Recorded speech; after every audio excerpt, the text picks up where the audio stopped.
أعوذ بالله من الشيطان الرجيم بسم الله الرحمن الرحيم مثلهم كمثل الذي استوقد نارا فلما أضاءت ما حوله ذهب الله بنورهم وتركهم في ظلمات لا يبصرون۔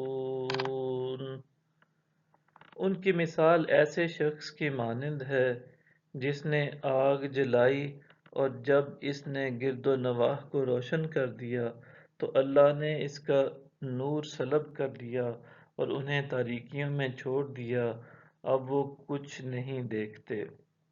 صم بکم عمی فہم لا یرجعون، یہ بہرے گونگے اندھے ہیں پس وہ نہیں لوٹیں گے۔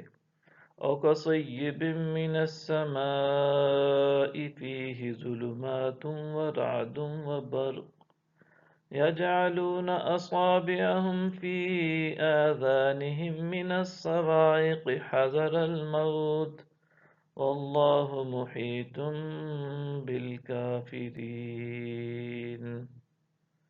یا ان کی مثال اس بارش کی سی ہے جو آسمان سے برس رہی ہے، جس میں اندھیریاں ہیں اور گرج اور چمک ہے، تو وہ کڑک کے باعث موت کے ڈر سے اپنے کانوں میں انگلیاں ٹھوس لیتے ہیں، اور اللہ کافروں کو گھیرے ہوئے ہے۔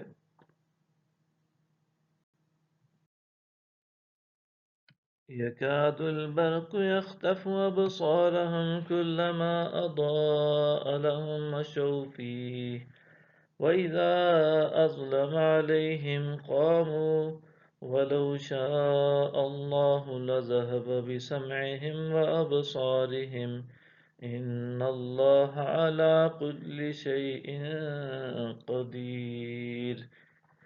یوں لگتا ہے کہ بجلی ان کی بینائی اچک لے گی، جب بھی ان کے لیے کچھ چمک ہوتی ہے تو اس میں چلنے لگتے ہیں، اور جب ان پر اندھیرا چھا جاتا ہے تو کھڑے ہو جاتے ہیں، اور اگر اللہ چاہتا تو ان کی سماعت اور بصارت بالکل سلب کر لیتا، بے شک اللہ ہر چیز پر قادر ہے۔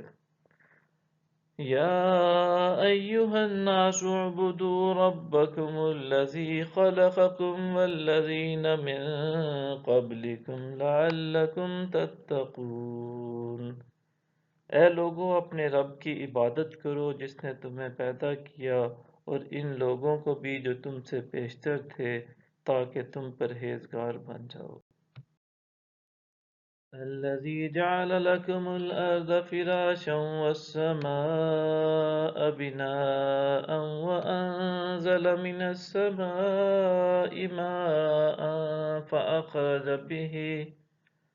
فأخرج به من الثمرات رزقا لكم فلا تجعلوا لله أندادا وأنتم تعلمون۔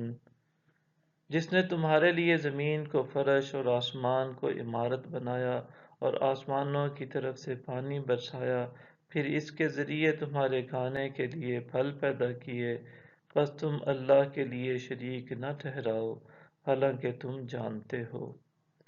وَإِن كُنتُمْ فِي رَيْبٍ مِّمَّا نَزَّلْنَا عَلَىٰ عَبْدِنَا فَأْتُوا بِسُورَةٍ مِّن مِّثْلِهِ وَادْعُوا شُهَدَاءَكُم مِّن دُونِ اللَّهِ إِن كُنتُمْ صَادِقِينَ۔ اور اگر تم اس کے بارے میں شک میں مبتلا ہو جو ہم نے اپنے بندے پر نازل کیا ہے، تو اس جیسی کوئی ایک صورت ہی بنا لاؤ، اور اللہ کے سوا اپنے حمایتوں کو بلا لو اگر تم سچے ہو۔ صدق اللہ العظیم۔